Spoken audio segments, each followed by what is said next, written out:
donde hay un calor latente de vaporización 234 o un calor de condensación de 432.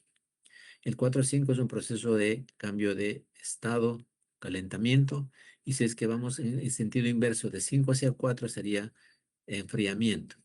Y si vamos de 4 a 2, tenemos condensación. Y vamos de 2 a 1 es enfriamiento.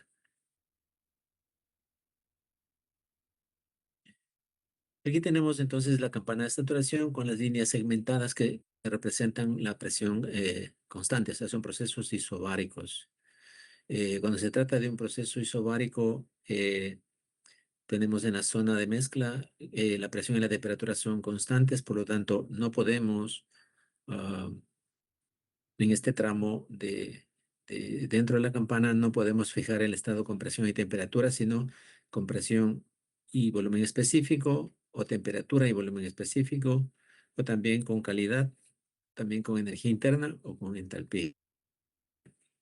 En cambio, en la zona izquierda, en líquido comprimido, y en la zona derecha de región de vapor sobrecalentado, podemos fijar el estado con presión y temperatura, porque la temperatura es independiente de la presión.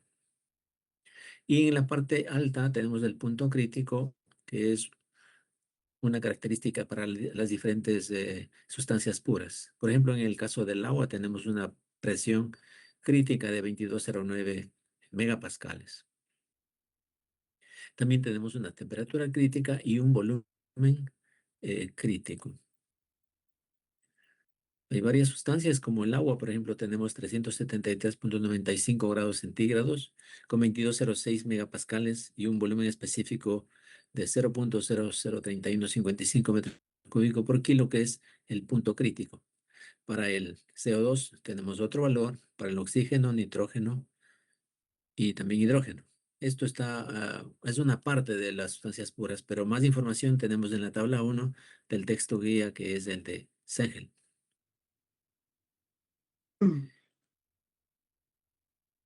Bien, aquí tenemos entonces un ejercicio, un ejemplo de lo que es la temperatura y presión de saturación.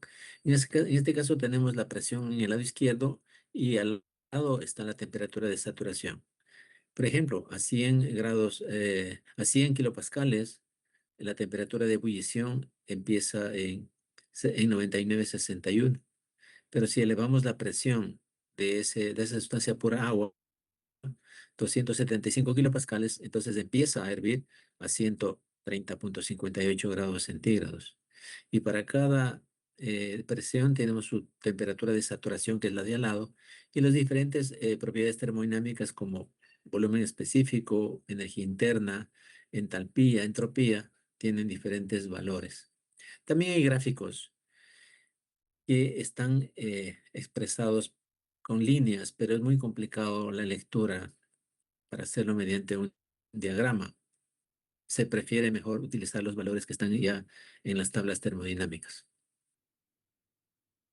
Esta es la tabla A5 del texto guía. Aquí tenemos en la zona también de agua saturada, pero en cambio aquí tenemos la temperatura en el lado izquierdo y su correspondiente presión de saturación en el lado derecho. Es decir, que el agua empezaría a hervir a 45 grados si es que tenemos una presión absoluta de 9,5953 kilopascales. Esto se consigue, esta presión se consigue mediante una bomba de vacío. Y lo mismo, tenemos diferentes parámetros termodinámicos y sus valores. Acá estamos con dada la presión, su correspondiente temperatura de saturación. Es lo mismo que la anterior, solo que aquí tenemos temperaturas menores, ¿no? Y lo mismo, tenemos acá los parámetros termodinámicos. Entonces, la cantidad de energía que eh, es absorbida por la sustancia pura para cambiar de fase se llama calor latente. Y se llama calor de condensación cuando se remueve ese calor de un vapor. Puede ser totalmente vaporizado a líquido o simplemente desde una cierta calidad de ese líquido. Entonces, la cantidad de energía absorbida durante un proceso se denomina calor de fusión y es lo mismo que el calor liberado durante el proceso de congelación o solidificación. Eso es cuando se remueve el calor del agua, por ejemplo, para hacerle hielo. Y si es que se quiere, en cambio, ah, vaporizar desde líquido saturado, se llama calor latente de vaporización. Y es la misma cantidad de energía en el proceso de remoción de calor que sería proceso de condensación, pero con signo negativo, porque todo calor añadido al sistema es positivo y todo calor removido del sistema es negativo. Aquí tenemos un gráfico y una tabla donde tenemos diferentes temperaturas con sus correspondientes presiones de saturación. Como pueden ver aquí, a 100 grados centígrados estamos en 101.4 kilopascales absolutos de presión.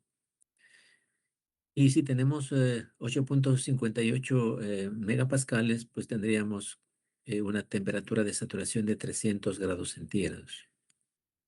Eh, entonces, la temperatura de saturación está en función de la presión. Si aumentamos la presión, aumentamos la temperatura de saturación. O al revés, si aumentamos la temperatura, hay un incremento en la presión de saturación. En el lado derecho tenemos una tabla en la cual, dependiendo de la altura en que se encuentre, tenemos una presión atmosférica que es la absoluta y su correspondiente temperatura de saturación. Por ejemplo, a nivel del mar tenemos 101.33 kilopascales y el agua empieza a hervir a 100 grados centígrados. Pero si estamos a 5.000 metros de altura, por ejemplo, puede ser el refugio del Nevado Chimborazo o, o el Cotopaxi. Ahí tenemos 5.000 metros de altura en refugio. En ese lugar tenemos 54.05 kilopascales de presión absoluta y ahí el agua ya empieza a hervir a 83.3 grados centígrados. Pero comparado a esta temperatura de 83.3 con 100 grados centígrados que es a nivel del mar, entonces sería un agua caliente aquí a nivel del mar. Pero sin embargo, a 5.000 metros, esa agua comienza a hervir. ¿Sí está claro?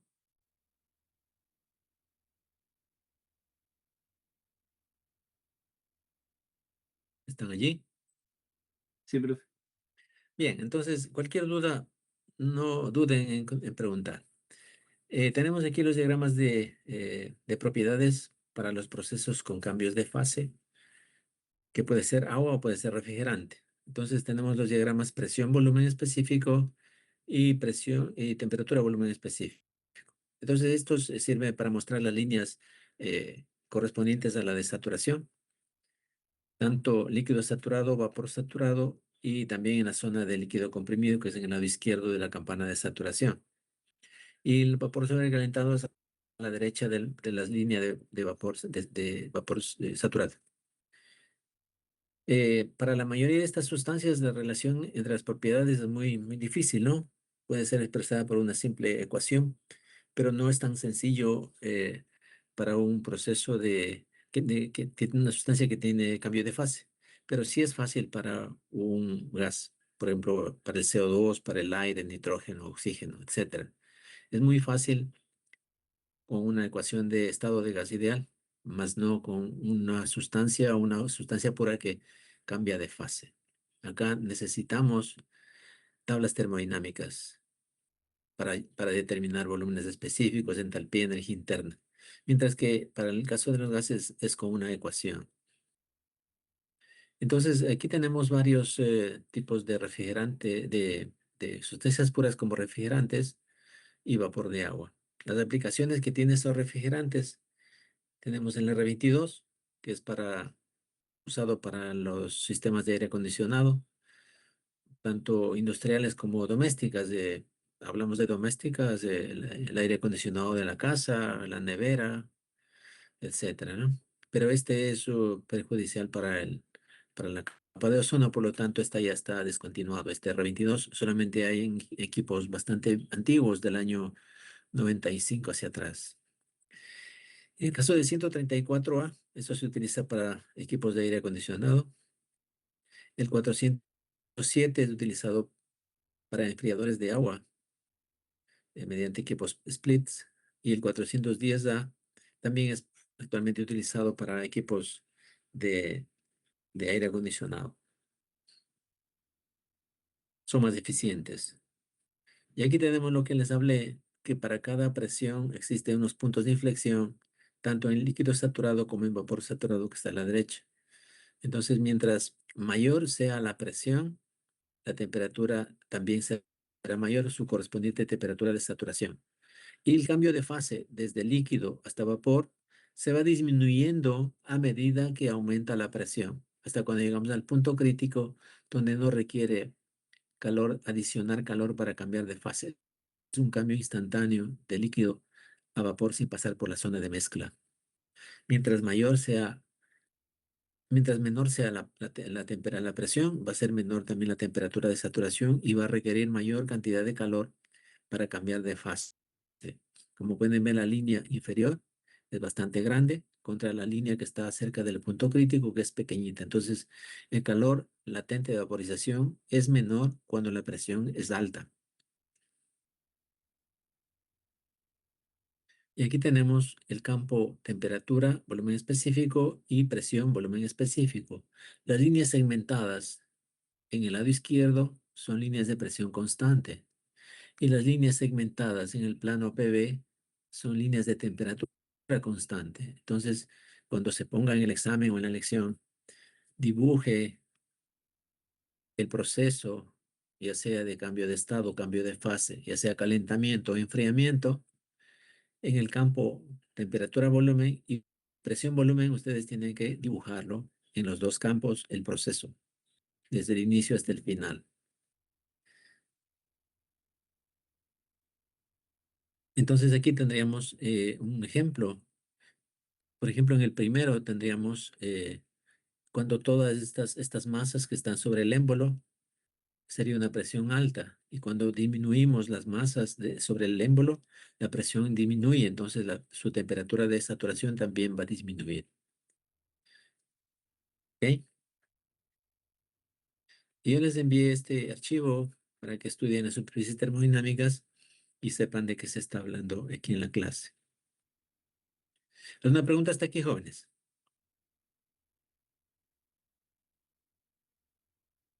No, profesor. Seguimos No, profe. entonces. Ya. Entonces vamos ahora con las tablas de propiedades. Ustedes tienen las tablas allí y más adelante vamos a trabajar en la... Buenas, Sí, profesor. Una dí- consulta. dígame. En la tabla de presión, creo que es la número 5.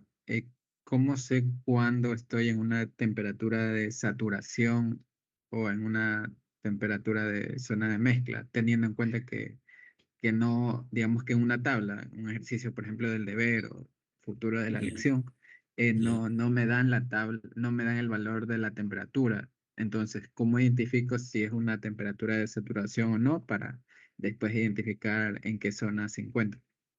Si es de Ya, mezcla o de saturación. ya. Por ejemplo, tiene que darle presión o temperatura. Si le dan las dos, usted tiene el punto para fijar ya sea en líquido comprimido o en vapor sobrecalentado. Pero si está dentro de la zona de mezcla, tiene que darle una de las dos, ya sea presión y temperatura, acompañado de otro parámetro que puede ser volumen específico, puede ser calidad, puede ser energía interna o puede ser entalpía. Con esos dos puntos usted fija el estado y por ahí tiene que pasar. Si le dan presión y volumen específico, por ese punto va a pasar eh, la calidad. Y por ahí ese punto va a pasar la entalpía. Pero siempre tiene que darle un parámetro.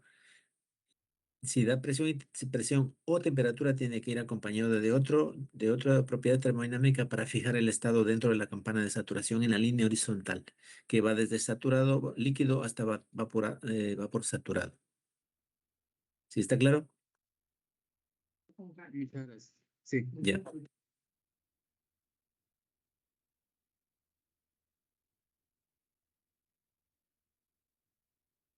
Entonces, aquí en las tablas de propiedades para sustancias tenemos, en los procesos tenemos procesos isotérmicos, isobáricos, isocóricos.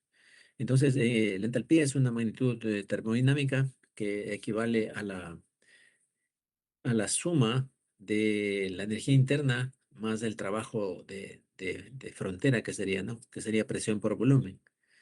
Aquí el H mayúscula significa la entalpía total. y la H minúscula es la entalpía específica, que es kilojoules sobre kilogramo.